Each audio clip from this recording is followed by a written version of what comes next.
के जान, किसान किसान माटी के जान, किसान किसान माटी के जान, किसान किसान माटी के जान, किसान किसान किसान ये 21वीं सदी टेक्नोलॉजी की सदी है। ये सदी डिजिटल सदी है। इस सदी में मनुष्य के हाथ में टेलीफोन में उसकी सारी की सारी ताकत। सम्मानीय राम आश्रय जी, सम्मानीय सुभाष कुमार जी, सम्मानीय कृष्ण प्रताप सिंह जी, सम्मानीय प्रणव कुमार यादव जी, हमारे साथी आरपी सिंह साहब, योगेंद्र जी, अजय जी, सोमेश्वर सर जी, हमारे किसान भाइयों और बहनों, सहकारी भाइयों और बहनों, सबसे पहले मैं आप लोगों से क्षमा प्रार्थी हूँ कि कल मैं एक छोटा सा एक्सीडेंट हुआ और पैर में चोट आ गई। मेरा ये मानना है कि एक्सीडेंट होते नहीं है, खुद आदमी कर लेता है। मैं तो अपनी गलती मानूंगा। हालांकि नीचे कारपेट के नीचे गड्ढा था, दिखा नहीं तो नहीं होता। तो इसलिए मैं आप लोगों से खुद नहीं मिल पाया, आपके पास आ नहीं पाया। और जब आपके पास आता हूं तो मुझे लगता है कि हम में और आप में एक संपर्क स्थापित हो गया। वो आत्मा का संपर्क है। सहकारिता और किसान और खेती, इन तीनों का संबंध आत्मा से है। ये हमारे देश में जब से हम पैदा होते हैं तब से हम ये मानते हैं कि इसी मिट्टी में हमें वापस चले जाना। तो ये जो इसको इसलिए हम अपनी माँ बोलते हैं, धरती माँ बोली है। तो ये हमारा जो है आत्मिक संबंध होता है। और कोऑपरेशन, सहकारिता जो है, उसी के माध्यम से ही हम ये दुनिया में आते हैं। और यही हमारा एक रहने सहने का तरीका इस देश में, जहाँ संयुक्त परिवार है, जहाँ लोग बाग एक दूसरे के सुख दुख में शामिल होते हैं,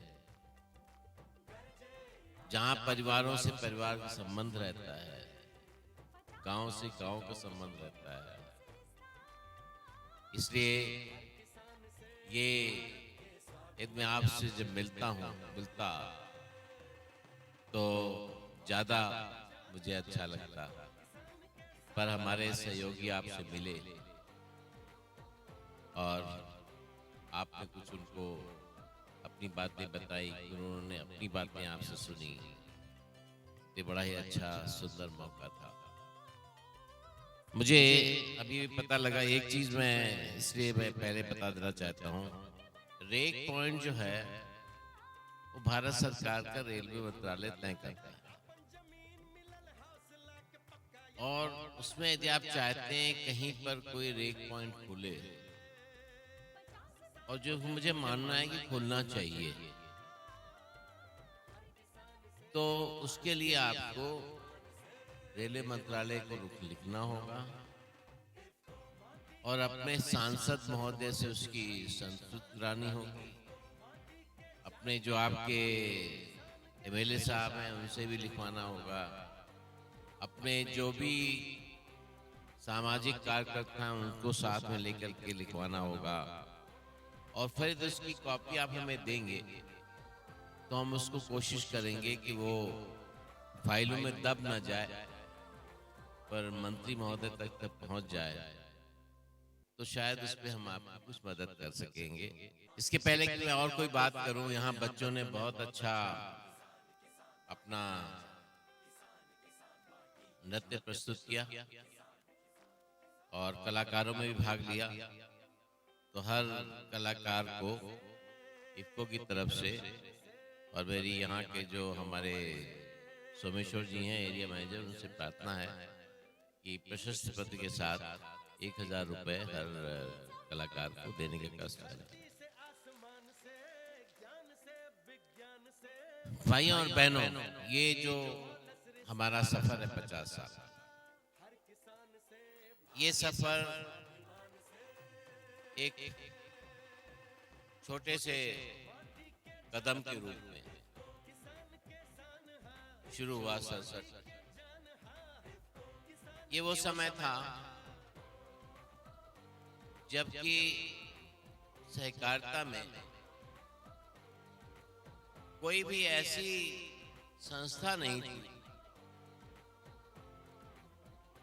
जो खेती के बारे में, किसान के बारे में उनके द्वारा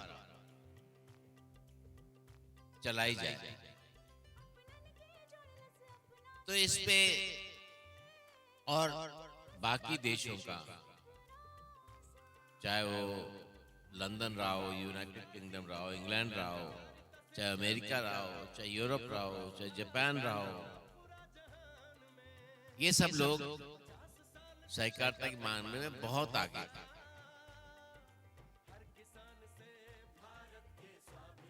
तो इसको एक स्वरूप देने के लिए, एक संस्था का स्वरूप देने के लिए इसकी स्थापना हुई।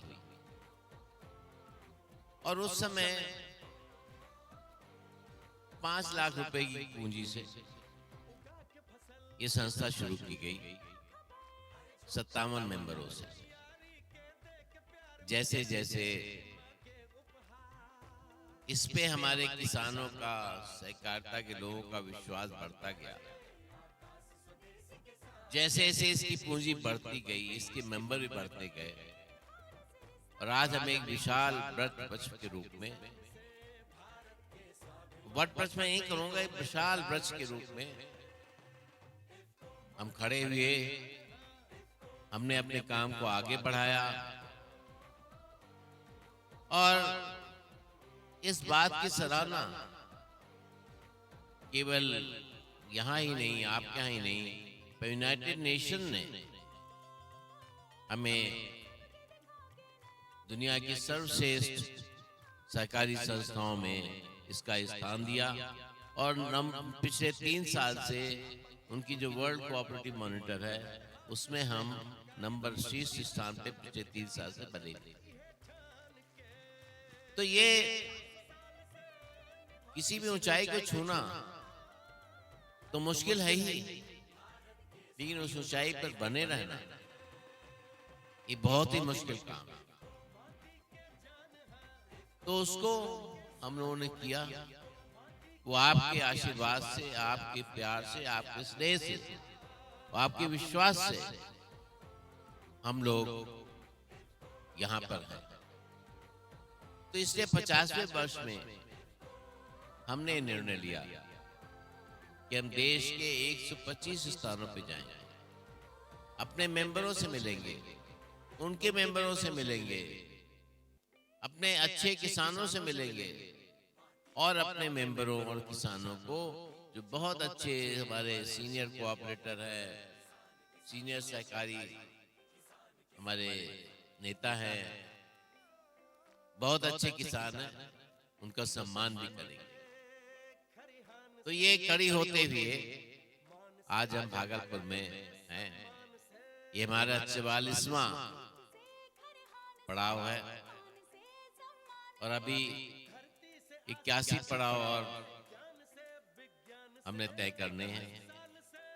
हर जगह हम लोग कार से जा रहे हैं, खाली हवाई जहाज से राजधानी पर आते हैं उनकी, दिल्ली से चल के। और इसमें जो मैं देख रहा हूँ जगह जगह किस तरह की खेती हो रही है, क्या क्या समस्याएं हैं, कैसे कैसे उनका हम निराकरण कर सकते हैं, कैसे कैसे हम उन्हें इस बात के लिए प्रोत्साहित कर सकते हैं, उत्साहित कर सकते हैं कि उनकी आमदनी बढ़े।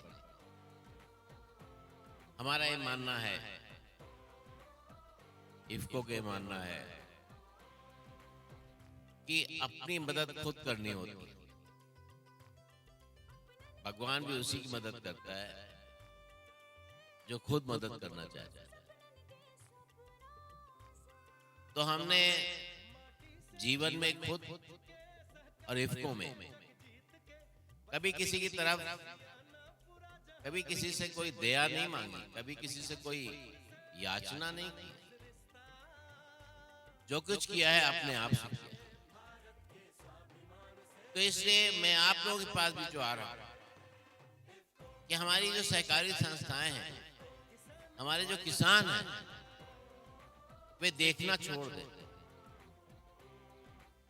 कि हमें इससे ये मदद चाहिए। आज हमारे पास सब संसाधन, सब चीजें हैं। हमें खाली उन बेड़ियों को तोड़ना है,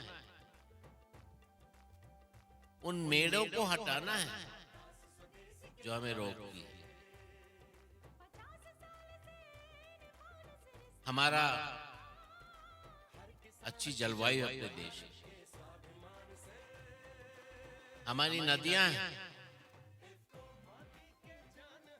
हमारे पहाड़, हमारे पास मेहनतकश अपने लोग हैं,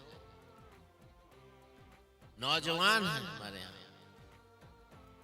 उसके बाद भी यदि हम कहें कि हम पीछे हैं, तो शायद इसमें कहीं न कहीं वो चीज आती है जो हमें रोकती है। जैसे कि आपने कहा रेक पॉइंट, कोई भी जगह होती है, क्या जरूरत है कि रेक पॉइंट सरकारी तय करे? रेक पॉइंट तय करना चाहिए व्यापार। व्यापार है तो रेक पॉइंट है, वहां जरूरत है ना रुकने की गाड़ी। तो इसलिए इन सब चीजों की तरफ हमें सोचना होगा। तो इसलिए इस 50वें वर्ष हम लोगों ने एक बड़ी भारी पहल की, क्रांतिकारी कदम उठाया। और वो क्रांतिकारी कदम है कि जो 21वीं सदी है, ये 21वीं सदी टेक्नोलॉजी की सदी है। ये सदी डिजिटल सदी है। इस सदी में मनुष्य के हाथ में, टेलीफोन में उसकी सारी की सारी ताकत।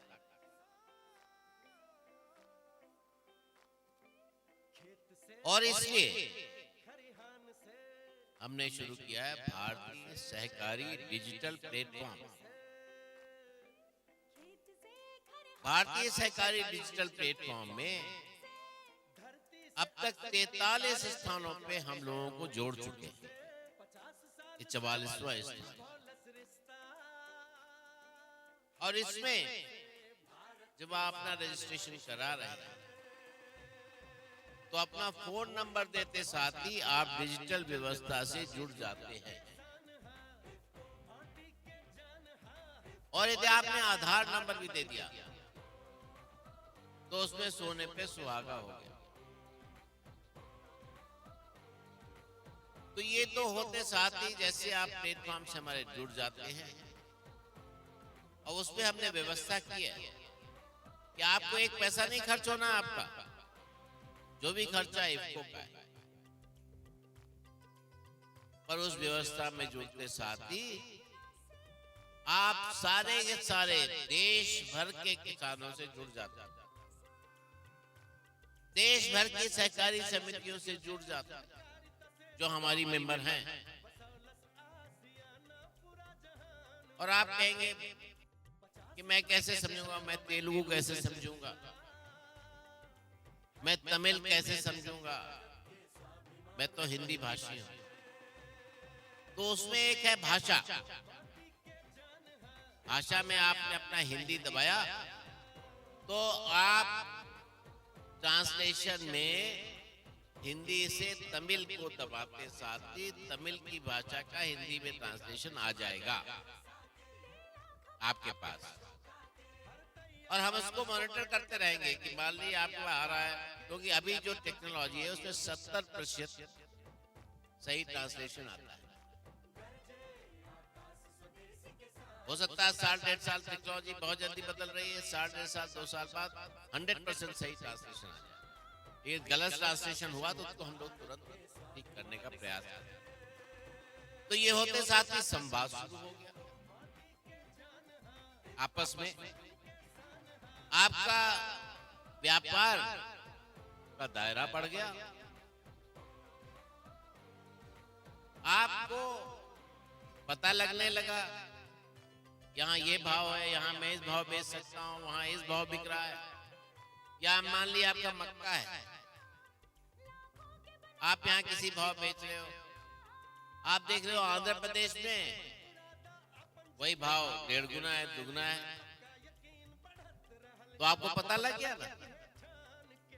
तो वो सब व्यवस्था हम लोगों ने कर दी।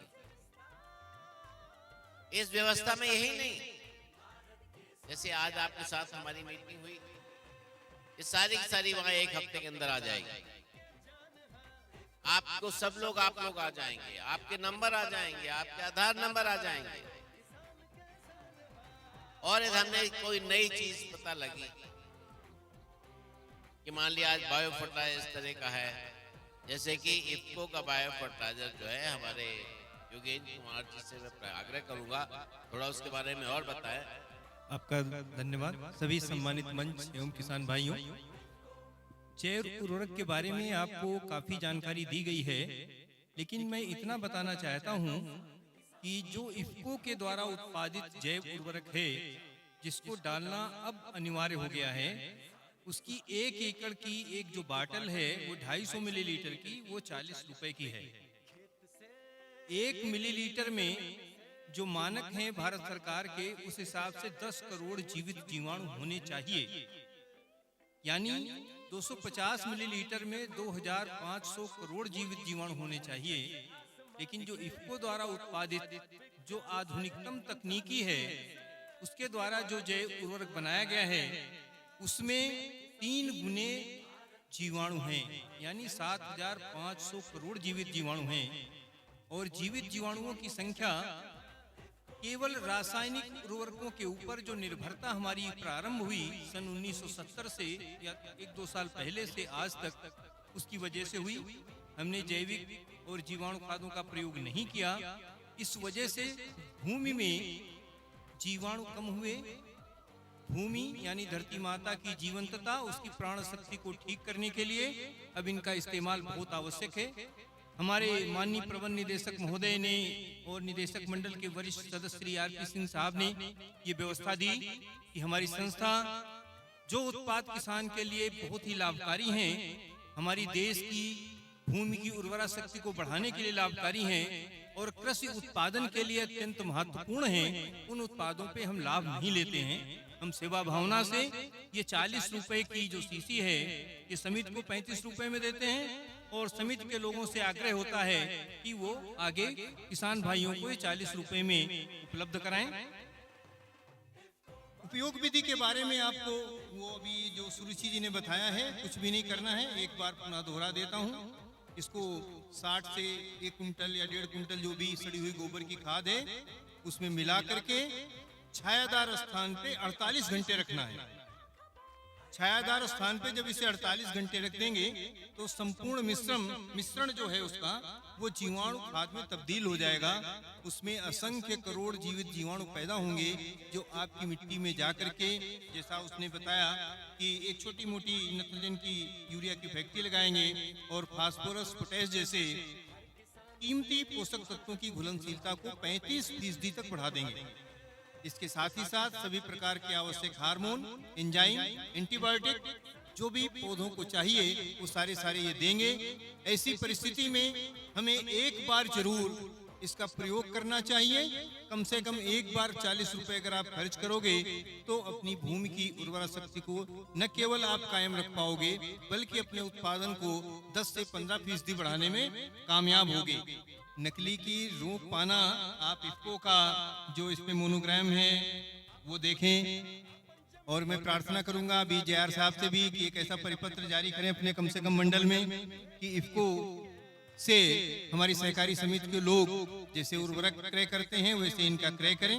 जब समिति के माध्यम से मिलेगा तो नकली की जो एक गुंजाइश है या संभावना है उसको कम किया जा सकेगा। और किसान भाई इसको सुनिश्चित कर लें, अगर कहीं लग रहा है कि कुछ ऐसी दिक्कत है तो अभी जो एक बहुत बड़ा साहब ने एक इंडियन डिजिटल कोऑपरेटिव प्लेटफार्म बनाया है, इंडियन कोऑपरेटिव डिजिटल प्लेटफार्म, उस पर आप शिकायत भी कर सकते हैं। देखिए बहुत अच्छी व्यवस्था है, कई माध्यम है। हमारे इफ्को किसान संचार की हेल्पलाइन पे आप बोल सकते हैं, हमारे इंडियन कोऑपरेटिव डिजिटल प्लेटफार्म पे आप बोल सकते हैं, या हमारे क्षेत्रीय अधिकारी या क्षेत्रीय प्रबंधक से भी अगर आप समझते हैं कि कोई इस तरीके की त्रुटि है, कहीं पे कमी आ रही है तो उसकी शिकायत कर सकते हैं। इसकी जो वैधता होती है वो 2 वर्ष की है, लेकिन कोशिश करें जितना ताजा होगा 1 साल के अंदर इसका प्रयोग कर लें। एक सावधानी आपको ध्यान में रखना है कि जब तापक्रम 40 डिग्री सेंटीग्रेड से अधिक हो जाए तो इसका प्रयोग ना करें। अगर उस समय भी मान लो मई जून की गर्मी में इसका प्रयोग आप करना चाहते हैं तो सुबह के समय में भूमि में इसको मिला सकते हैं, और भूमि नम होगी तो तापक्रम 40 डिग्री सेंटीग्रेड से कम होगा। इसका भंडारण भी छायादार स्थान पे ही करें, ठंडे स्थानों पे करें थोड़ा, जिससे इसमें जो जीवाणु हैं, ये जीवित जीवाणु हैं, अगर तापक्रम अधिक होगा तो मरने शुरू होंगे। इसलिए ये आपको एक सावधानी भी रखनी है। और हम उम्मीद करते हैं कि ये जो जीवाणु उर्वरक हैं, इफ्को ने जितने संभावित जीवाणु उर्वरक हैं आज देश में कहीं बन रहे हैं, वो सारे के सारे हमने बनाने शुरू कर दिए हैं। चाहे राइजोबियम हो, एटोबैक्टर हो, पीएसपी हो, एनपीके कंसोर्टिया हो, सल्फर घोलक हो, पोटेश घोलक हो, जिंक घोलक हो, और अभी 2-3 जैव उर्वरक नए हम बनाएंगे। इसके साथ साथ बायोपेस्टिसाइड के क्षेत्र में भी बहुत जल्दी आपको इफ्को के उत्पाद मिलेंगे जो अपेक्षाकृत बाजार की तुलना में सस्ती होंगे और गुणवत्ता में सर्वश्रेष्ठ होंगे। ये हमारी अपनी एक गारंटी है, और जो कि हम अपनी समितियों के माध्यम से सुनिश्चित कर सकते हैं। धन्यवाद। तो मेरा एक कहना है कि जब सन 67 में ये केमिकल फर्टिलाइजर के इस्तेमाल शुरू हुआ, क्योंकि हमारे यहाँ बहुत बड़ा खाद का संकट था। सन 62 में हमें याद है कि अमेरिका से लाल लाल गेहूं आता था, पानी के जहाज से आता था, बंदरगाह पे रुकता था, बंदरगाह से भर भर के ट्रक और ट्रेनें आती थी, तब जाकर के लोगों को मिलता था लाल लाल गेहूं आना पड़ता था। अब वही हम लोग आयात कर रहे हैं, अभी हम लोग एक्सपोर्ट कर रहे हैं। तो ये शुरू हुआ, उस समय केमिकल फर्टिलाइजर का इस्तेमाल शुरू हुआ, हाइब्रिड सीड का इस्तेमाल शुरू हुआ। लेकिन उसके साथ ही साथ हमें उस समय ये भी करना चाहिए था कि हम अपनी जो हमारी अपनी पुरानी परंपरा है उसको भी साथ में रखें। वो हम अपनी परंपरा न रख पाए, तो इस कारण आज हमें ये समस्या है जो हमें इसका सामना करना पड़ रहा है। और मैं भी मानता हूँ कि इसमें एक बड़ा भारी हाथ ये भी है कि हमने यूरिया का दाम कम कर रखा, जबकि आप मेरे से मान लीजिए कि आप हमारी बात माने। देखिए हमारा भी 50 साल का खाद के मामले में अनुभव है। जितना अनुभव इफ्को का है 50 साल का, उतना मेरा भी, कि आप लोग कम से कम 25% ज्यादा यूरिया का इस्तेमाल करते हैं। यदि आपने यूरिया 25% कम डाला,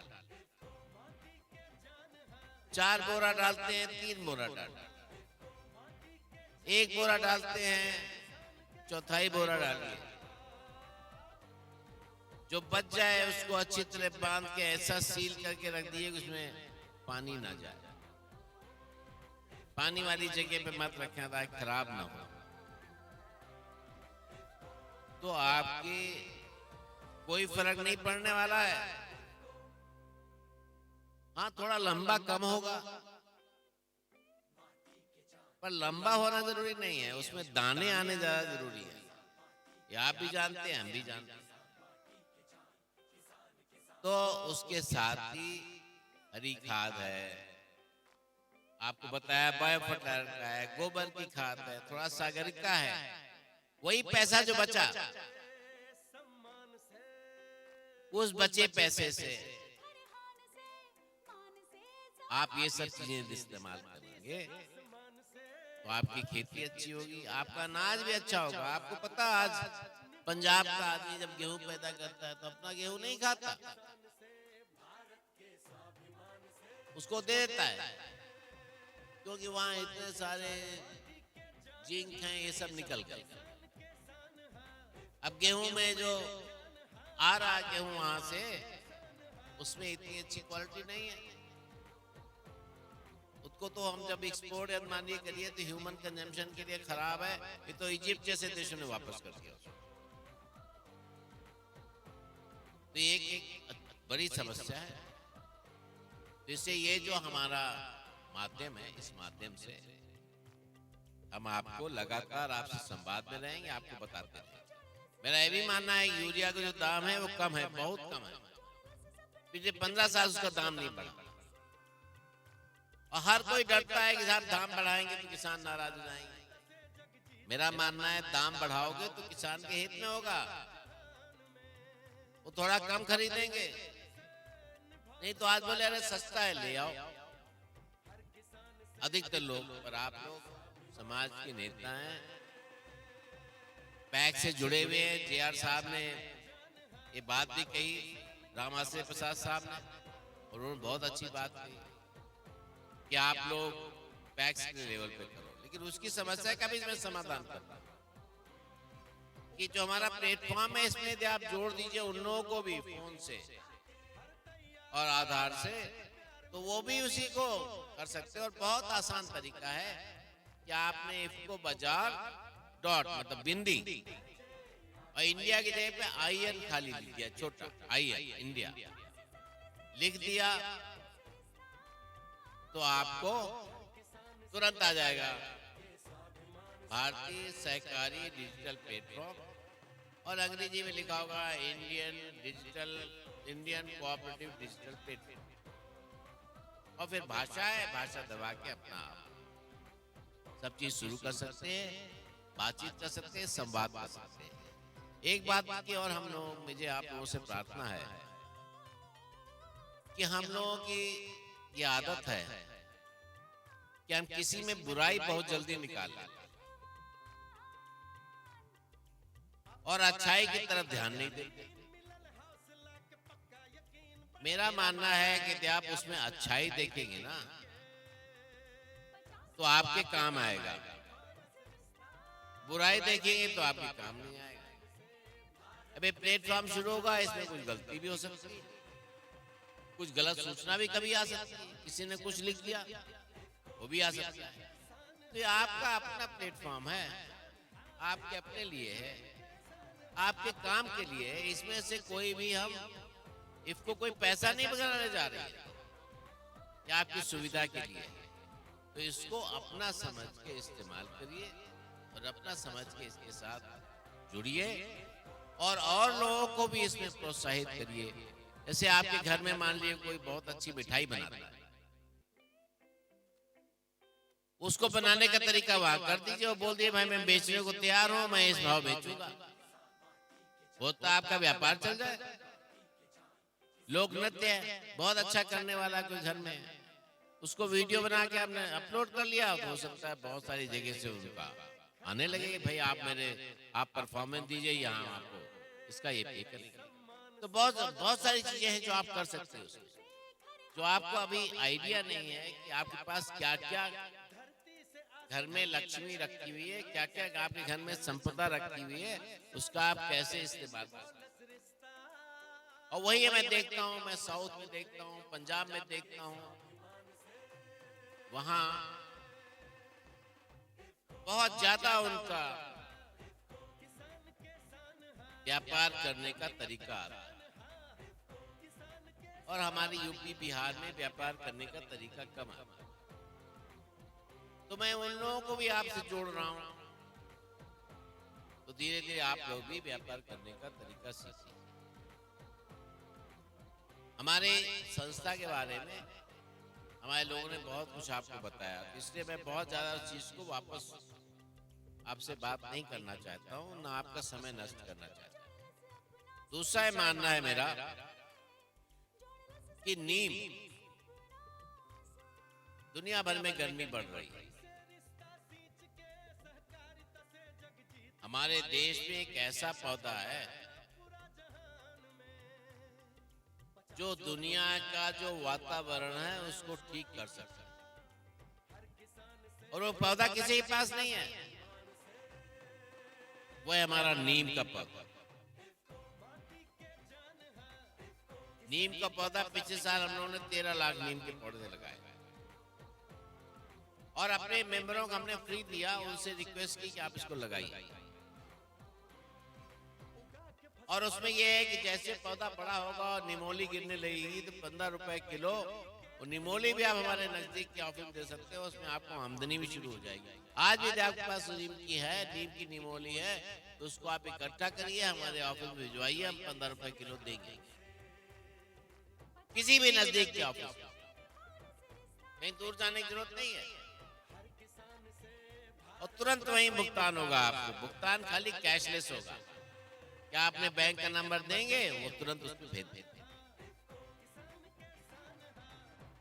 तो वैसे ही हमने एक फॉरेस्ट रिसर्च इंस्टीट्यूट देहरादून में हम एक रिसर्च करा रहे हैं, इसमें पूरा पैसा हम लोग खर्च कर रहे हैं। उस रिसर्च में नीम का जो पेड़ है वो पॉलीप्लाइटिंग के कारण जो नीम 8-9 साल में बड़ा होता था वो 4-5 साल में बड़ा होने लगेगा और उसकी निमोली निकलने लगेगी।